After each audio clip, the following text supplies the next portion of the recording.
Having gained notoriety as the Honey Badger in Call of Duty Ghosts, the Lynx CQ300 is the final assault rifle in Modern Warfare Remastered and has become a staple to the game. Because the gun sports excellent handling and has an overall smooth feeling, players have begun to gravitate towards it, making it a very popular weapon in the multiplayer. But just how good is the Lynx compared to things such as the M16 or the BOZ 14? Today in my Modern Warfare Remastered gun review, we're going to be taking a look at the Lynx CQ300 stats, seeing how good it is and comparing it to the other assault rifles in the category, as well as tips and class recommendations to help you make the most of the Lynx. But with that said, let's get right into today's review. The Lynx CQ300 is a modified version of the 8AC Honey Badger, which was designed to combine the lethality of an M4 carbine as well as the stealth of the MP5 SD submachine gun. However, the primary difference between the Lynx and the Honey Badger is that the Lynx does not include the integrated suppressor by default. Because of this, you must use your attachment slot if you would like to use the suppressor on the Lynx. Interestingly though, once you do put the suppressor on it, it does appear to be integrated to the weapon itself. Now with that out of the way, let's get into the stats. Like all other DLC weapons in Modern Warfare Remastered, you don't unlock the Lynx at a certain level. In order to get it, you must complete the respective bounty under Operation Copperhead.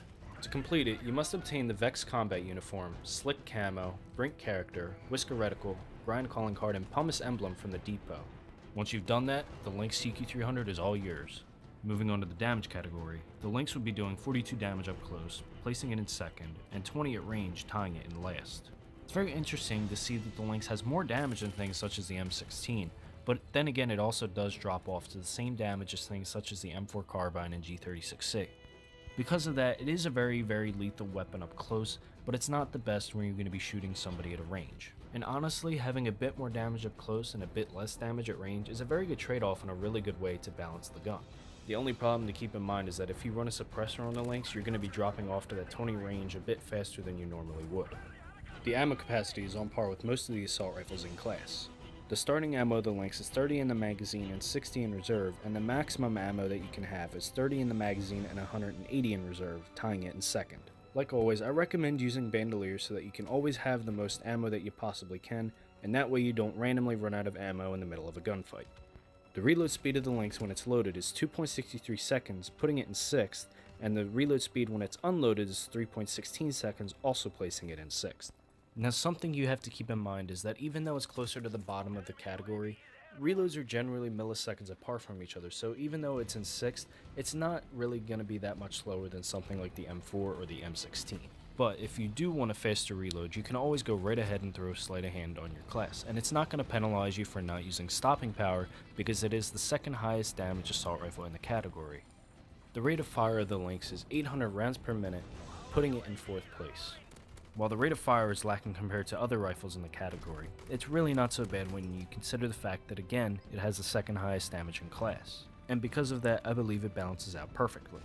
And if you find that the rate of fire is too slow for you, you can always go right ahead and throw on double tap, making the rate of fire much faster than it normally is. Moving on to our final category, the recoil of the Lynx is low and places in 3rd. The reason the gun places 3rd is because it's not quite as low as things like the M16 or the MWR, where they have precision accuracy, a consistent recoil pattern, and an overall controllable kick. The Lynx has that to an extent, but it's not as good as the M16 or the MWR, therefore I would say it's pretty high up, again placing in 3rd, but it's not quite as good as the other two. So overall, how does the Lynx CQ300 stand compared to the other assault rifles? It places 5th in the category. The Lynx is an overall very average assault rifle, and anybody could pick it up and use it. But because of this, there's always going to be guns that will be doing better than an average rifle, and that I believe is the big downfall for the Lynx. While it's a completely solid gun to use in the game, it falls short of things like the M16 being outperformed by far. And because of that, while I do enjoy the Lynx, I wouldn't necessarily recommend using it all the time. If you want to get a lot of kills effectively, you're going to want to go for one of the top guns, and unfortunately the Lynx just doesn't cut it. So that's it guys, that's all of the assault rifles in Modern Warfare Remastered. Let's just take a quick review and see what our first and our last assault rifles in the category are. The best assault rifle in Modern Warfare Remastered is by far the M16A4. This shouldn't really come as much of a surprise. If you put stopping power on your class, because of how fast the M16 actually shoots, people won't have much time to react and you'll be killing enemies very quickly. That on top of having extremely low recoil and a pretty good reload speed, this weapon is by far the #1 choice.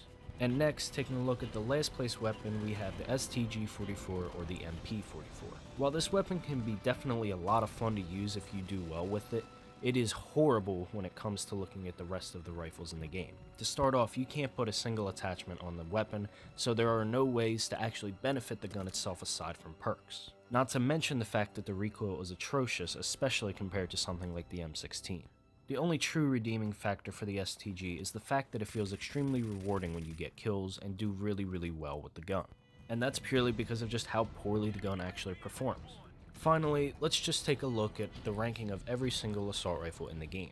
The M16A4 places first, the Boz 14 places second, the XMR places third, the M4 Carbine places fourth, the Lynx CQ300 places fifth, the G36C places sixth, the AK-47 places seventh, the G3 places eighth, the M14 places ninth, and finally the STG-44 places last. So that's it for the assault rifle chapter of our gun review. Next time we're going to be starting with the SMGs with the MP5.